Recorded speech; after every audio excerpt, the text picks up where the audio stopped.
நமச்சிவாய். ஆவணி மாத ராசி பலன். முதல்ல கிரக நிலவரம், இந்த ஆவணி மாதம் கிரக அமைப்புகள் எப்படி இருக்குன்றதை பார்த்துருவோம். ஏன்னா அந்த கிரகத்தை அடிப்படையாக கொண்டு தான் நம்ம பார்க்க போகிறோம்.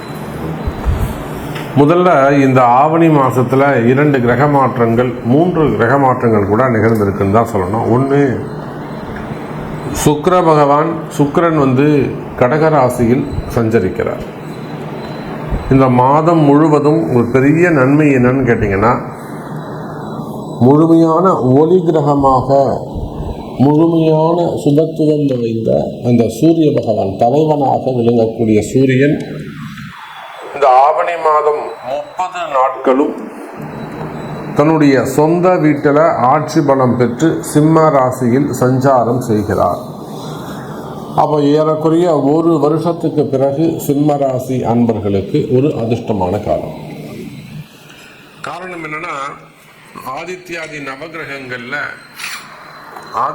நவகிரகங்கள்ல தலைமை பொறுப்பேற்று நடத்தக்கூடிய ஒரு கிரகம் எதுனா அது சூரியன் தான். அவரை பேஸ் பண்ணி தான் வான் மண்டலமே இருக்கு, அப்படி கூட சொல்லலாம். சூரியனும் சிவபெருமானும் ஒன்றுன்னு கூட நம்ம சொல்லலாம். ஒரு சக்தி வாய்ந்த ஒரு கிரகமாக இருக்கக்கூடிய, பேர் புகழ் பெற்ற கிரகமாக இருக்கக்கூடிய ஒரு சூரியன் சொந்த வீட்டில் ஆட்சி பலம் பெறுகின்ற போது அதுக்கு பவர் சொல்லி அடங்காது.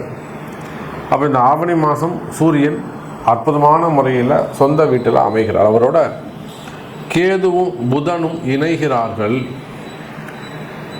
அதே போல் கன்னியில் இருக்கக்கூடிய செவ்வாய், இந்த கன்னியில் இருக்கக்கூடிய செவ்வாயால் நிறைய வீண் விரயங்கள், அடுத்து செலவுகள். நிறைய அன்பர்கள் சொல்வது உண்டு, எனக்கு கையில் காசு நிற்கவே மாட்டேங்குது, அதுவும் போன மாதம் இந்த மாதம்லாம் பார்த்தீங்கன்னா ரொம்ப கடுமையான வறட்சி சாமி. எவ்வளோ வந்தாலும் அடுத்து செலவாயிட்டே போயிடுச்சு சாமி, கையில் ஒன்றுமே நிற்கவே இல்லை. ஒரு ஈவி செலவு வந்தது, ஒரு ஏசி ரிப்பேர் ஆச்சு, அல்லது வேறு ஏதோ எலக்ட்ரிக்கல் ப்ராப்ளம் வந்தது, அல்லது பூமி ரிலேட்டடாக வீடை ஒரு ரெனோவேஷன் செஞ்சேன், இல்லை வீட்டில் ஒரு ஹோமம் பண்ணேன், பூஜை பண்ணேன், இல்லை அந்த ஒரு சின்னதாக டைல்ஸ் ஒன்று உடஞ்சிருந்த எடுத்து போட்டாங்க. அப்போ அந்த பூமி சார்ந்து வீட்டுக்கு ஏதாவது ஒரு வீண் செலவு, வீண் விரயம், ஒரு 40,000 ரூபா 50,000 ரூபா காலி. அப்போ இது போல் கையில் காசு தங்காமல் இருப்பது, இதெல்லாம் அந்த கண்ணியில் இருக்கக்கூடிய செவ்வாய். இதே ஒரு கம்பெனி, பெரிய அளவில் ஒரு கம்பெனி அப்படின்னாக்கா அங்கேயும் இதே தான் ட்ரையான ஒரு சூழ்நிலைகள் இருக்கும். அப்போ இந்த சூழ்நிலைகள் எல்லாம் இந்த மாதம் மாறப்போகுது. சூரியன் அற்புதமான முறையில் இருக்கிறாங்க. ஆனால் என்னன்னாக்கா சூரியன் கேது இடத்துல மாட்டிக்கிட்டு, சூரியன் தனித்து இருப்பாரே ஆனால் அவரால் ஒரு பெரிய லாபத்தை நம்ம எதிர்பார்க்கலாம். அவர் கேதுவோடு இணைந்ததால் குறிப்பிட்ட ஒரு சில ஜாதகர்களுக்கு மட்டும் அல்லது குறிப்பிட்ட ராசிகளுக்கு மட்டும்தான் நல்ல பலன்கள் கிடைக்கப் போகுது. ஸோ இந்த ஆவணி மாதம் உங்களுக்கு என்ன நடக்க போகுது, என்ன மாதிரியான மாற்றங்கள் நிகழும், உங்களுடைய எதிர்பார்ப்புகள் பூர்த்தி ஆகுமா, நீங்கள் மனசில் நினச்சிருக்கிற ஒரு சில விஷயங்கள், நல்ல காரியங்கள் கைகூடுமா, இந்த கேள்விகளுக்கெல்லாம் ரொம்ப ப்ரீஃபாக டீட்டெயிலாக ஒவ்வொரு ராசிக்கும் ஆவணி மாத ராசி பலனை பார்க்கலாம் வாருங்கள். அன்பார்ந்த மகர ராசி அன்பர்களே, மகர ராசி அன்பர்களே, அற்புதமான கால நேரம். இந்த ஆவணி மாதத்தை பொறுத்தவரையில் மகர ராசி அன்பர்களுக்கு சிறப்பாக உள்ளது. ராசிக்கு 6ஆம் இடத்தில் இருக்கக்கூடிய குரு உங்களுக்கு 6ல் மறைஞ்சாலும், மகர ராசி என்பர்களே, இந்த குரு உங்களை எங்கே பார்க்குறாங்க, 2, 12ங்கிற பாவங்களை பார்த்துறார். அதோட கூட உங்களுக்கு தொழில் ஸ்தானத்தை, மெயினாக தொழில் ஸ்தானத்தை குரு பார்க்கிறார். ஒரு மகர ராசி குடும்பம் அப்படி வச்சுப்போம், இங்கே தான் இருக்காங்க, ஓஎம்ஆரில் இருக்காங்க, ஒரு நல்ல குடும்பம் அப்படி வச்சுப்போம். நம்ம வசதி வாய்ப்பு நமக்கு தேவையில்லை, ஒரு நல்ல குடும்பம். அங்கே அவங்க ஃபேமிலி இஷ்யூஸ் ஏதோ அண்ணன் தம்பிங்க அந்த மாதிரி ஒரு ஃபேமிலி இஷ்யூஸ் ஒரு பெரிய பாதிப்பு ஏற்பட்டு அந்த குடும்ப தலைவர் இறந்து போயிட்டார். மகர ராசி. அந்த அம்மாவால் அவங்க ஒய்ஃபால் அதை ஜீரணிக்கவே முடியல. எப்படி நம்ம வீட்டுக்கான இறப்பாரு, ஹெல்த் குட்டாக இருந்தார், எப்படி இது நடந்தது நிறைய போட்டு மனசை உழைப்பிக்கிறாங்க. என்னென்னவோ முயற்சி செய்து கடைசியில் நம்மளுடைய பதிவுகளை பார்த்து நம்மக்கிட்ட வராங்க. நான் சொன்னேன், நீங்கள் வரவே வேணாமா, நீங்கள் வாட்ஸ்அப்லேயே அனுப்புங்கம்மா, நான் பார்த்துக்கிறேன். இல்லை சாமி, நான் உங்களை பார்க்கணும், நிறைய விஷயங்கள்லாம் மனசு விட்டு பேசணும். தேம்பி எழுறாங்க. கணவர் மீது அவ்வளோ ஒரு அன்பு வச்சுருக்கிறாங்க. அப்போ அவருடைய கம்பெனி ஷேர்ஸ், புரியுதுங்களா, கம்பெனி ஷேரு, இது எல்லாத்தையுமேவும் அந்த தம்பியானவர் தன் பேரில் மாற்றிக்கிறார். இதை கண்டுபிடிச்சி தான் அண்ணன் கேட்டிருக்கிறார். அவனை கத்தியால் கொல்லாமல் செய்வினைகளாலே சரி பண்ணியிருக்கிறார். அப்போ மகர ராசி அன்பர்களே, இதை போல உங்கள் செய்தொழிலில் நீங்கள் பார்ட்னர்ஷிப்பாக இருக்கலாம், அல்லது உங்கள் ஃப்ரெண்ட்ஸோடு நீங்கள் தெரிஞ்ச மாதிரி இருக்கலாம். எத்தனையோ மகர ராசி அன்பர்கள் இந்த மாதிரி தொழில் அமைப்பில் நிறைய கஷ்ட நஷ்டங்களை சந்தித்திருக்கிறார்கள். நிறைய குடும்பங்கள், அது ஃபேமிலியாக சேர்ந்து செய்யக்கூடியவங்களாக இருக்கலாம், பிஸ்னஸ் பண்ணக்கூடியவங்களாக இருக்கலாம். அங்கே பாருங்கள், ஒரு பெரிய ஷேர், அது பல 100 கோடி ரூபாய்க்கு, ஒரு 800 கோடி ரூபாய்க்கான ஷேர் அப்படி வச்சுக்கணும். அப்புறம் அதுலேருந்து துணை நின்று வாராகி கிட்டத்தட்ட ஒரு 48 நாட்கள் அவங்களுக்கு கூடவே இருந்து ஒரு வாராகி பூஜையை செஞ்சு கொடுத்து விக்கிரகமே வாங்கி புதுசாக அதில் ஆவாகனம் செய்து நல்லா செலவு பண்ணாங்க. நம்பிக்கையாக இருந்தாங்க. அதான் விஷயம். இன்றைக்கி அவங்களுக்கு கிட்டத்தட்ட ஒரு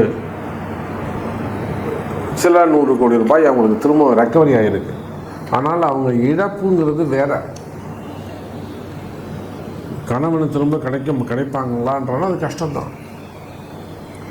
அப்போ பாருங்க, மகர ராசி என்பவர்களே, இதை போல நீங்கள் தொழில் செய்யக்கூடிய இடங்களில், வியாபாரம் செய்யக்கூடிய இடங்களில், உங்களுடைய தொழில் அமைப்புகளிலே,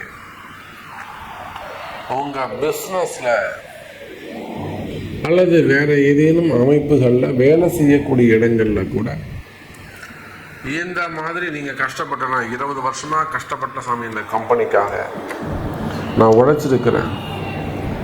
மகர ராசியில் நம்ம எத்தனையோ உயர் அதிகாரிகளை நம்மளால் சொல்ல,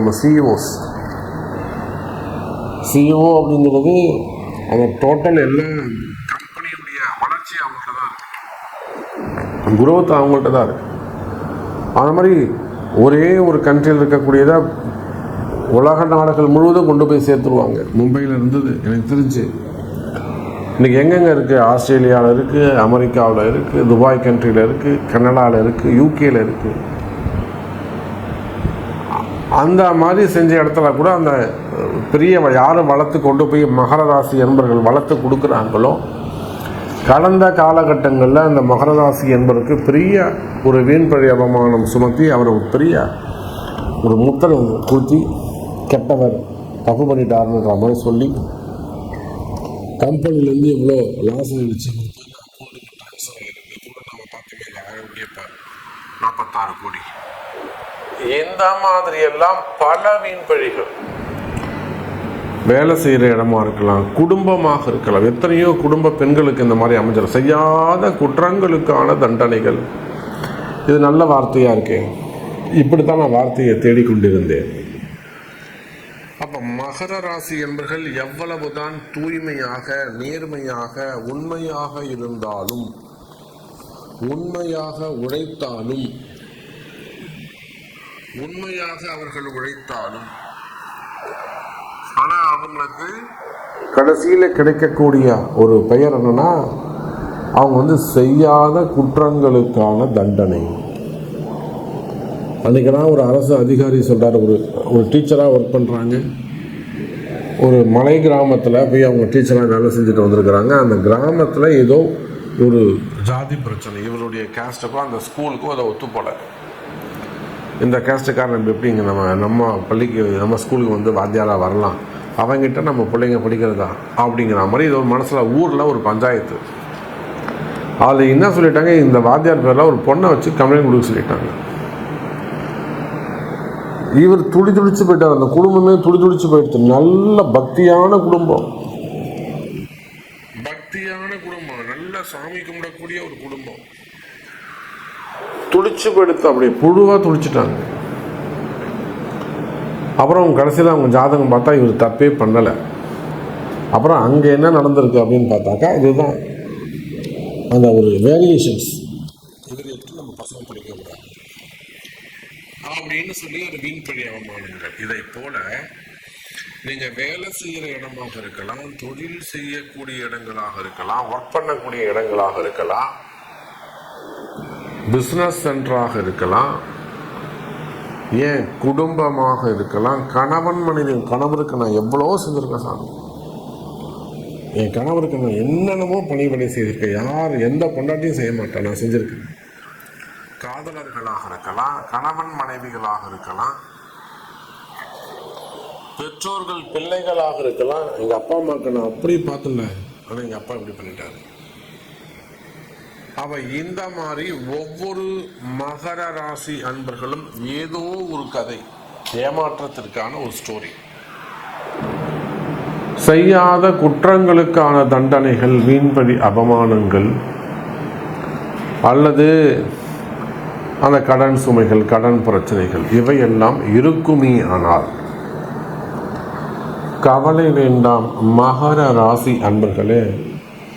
இந்த ஆவணி மாதம் முதல் அதெல்லாம் படிப்படியாக மறைஞ்சு நீங்கள் எந்த மாதிரியான துன்பத்தில் இருந்தாலும் அந்த துன்பத்திலிருந்து வெளிவரக்கூடிய மாதமாக, மகிழ்ச்சியை தரக்கூடிய மாதமாக இந்த மாதம் அமைகிறது.